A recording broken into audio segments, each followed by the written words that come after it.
สวัสดีค่ะมื้อนี้ยายดวงสิพามาชมงานฝีมือพี่น้องเฮ็ดบุญวันที่31วันที่1เนาะ3วัน3คืนอันนี้คือเพิ่นเฮ็ดสอยดาวเพิ่นสิเฮ็ดใส่สอยดาวเด้อสิเฮ็ดเฉียงก็มีแต่อันงามๆพี่น้องอันนี้ก็คือเฮ็ดโต๊ะใส่สอยดาวแล้วก็สิมีเตียงพร้อมเด้อพี่น้อง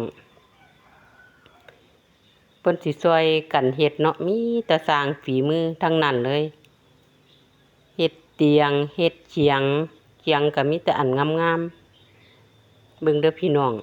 เขียงเพิ่นเฮ็ดไว้ถ้าใส่สอยดาวมือบุญเฮาก็สิมีหมอลำซิ่ง2คณะมาม่วนนำกันเด้อพี่น้องที่วัดธาตุเวรุวันบ้านค่ายสว่าง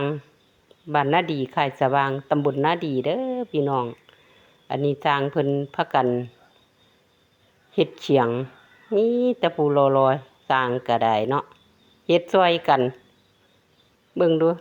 จนมุนออกหลอกเพิ่นเกียเพิ่นเฮ็ดให้มันสะอาดสะอ้านให้มันงามพี่น้อง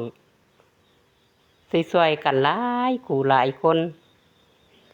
อันนี้คือสร้างสารกะตา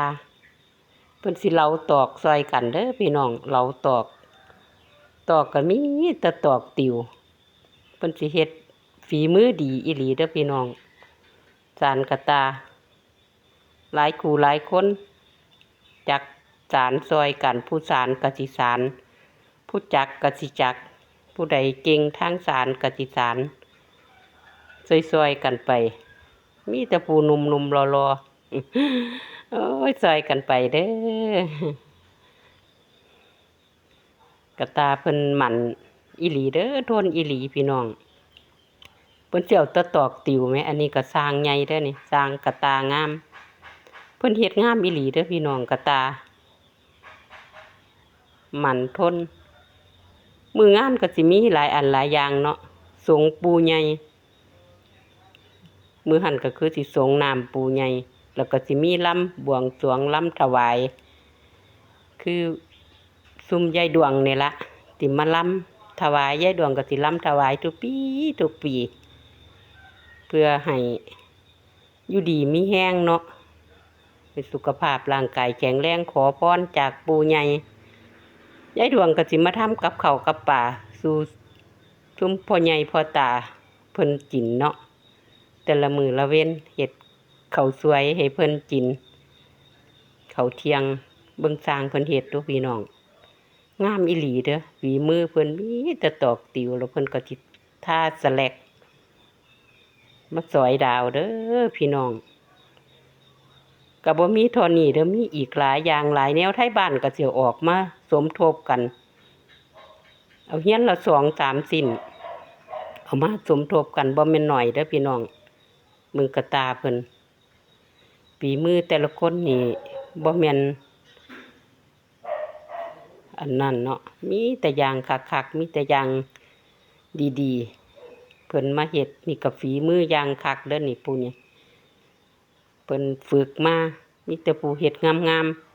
ๆผู้ใดได้ไปนี่โอ้ยหาแนวกินหมานพี่น้องเอ้ยไปเก็บเห็ดนี่เต็มกะตาเพิ่นเด้หมานอีหลีความทนนี่เบิดเท่านั้นกะตาเพิ่นมาเด้อพี่น้องมาเอาบุญนำกันที่วัดพระธาตุเวรุวันสงน้ำปูใหญ่หมอลำซิ่ง2คณะลำถวายพร้อมลำสวยๆยายดวงก็สิลำสวยๆให้เบิ่งให้ส้มเนาะหลายคนเบิดบ้านพุ่นล่ะพี่น้องมาลำสวยกันมีแต่ผู้เฮ็ดงามๆสวยๆมื้อนั้นก็สิมีลุงทานโอ้มีหลายอย่างหลายแนวม่วนๆนำกันสิมีบั้งไฟเนาะบั้งไฟเขาเจ้าเสียงทายฝนเสียงทายเลี้ยงสัตว์หรือ อันใดอยู่ดีมีแห้งเบิดสุอยางสุแนวเพิ่นสิเอาบังไฟเป็นเสียงทายเนาะแล้วก็สิมีหมอลำเพิ่นนี่ก็สิมาแก้บนเพราะว่าเพิ่นขอพรจากปู่ใหญ่เพิ่นได้เพิ่นไปเมียงนอกเมียงนาเพิ่นได้เงินได้ทองหลายเพิ่นก็สิมาแก้บนหมอลำสิ่ง2คณะบังไฟเพิ่นก็สิมาแก้บนคือกันเด้อพี่น้องหลายเพิ่นแก้บนเพิ่นสมหวังปู่ใหญ่เพิ่นซอยได้เนาะพี่น้องปู่ใหญ่เพิ่นศักดิ์สิทธิ์อีหลีไทบ้านยายดวงนี่ก็สินับถือเพิ่นยายดวงก็เคยรำมาตลอดมารำถวายปู่ใหญ่รำสวยๆเลยมื้อนั้นเนาะมื้อนี้ก็อีกวันที่อีกบ่โดนมื้อเนาะวันที่30 31วันที่1ก็คือมื้อม่วนมื้อรวมกันสิพากันไปอยู่วัดเบิดอันนี้เตียงเด้อพี่น้องนี่เตียงเพิ่นกำลังเฮ็ดใหม่นี่ไม้อย่างงามที่ไม้ก็ได้เนาะเพิ่นสิเอาไม้แน่นๆขอบคุณหลายๆเด้อพี่น้องขอบคุณมากๆ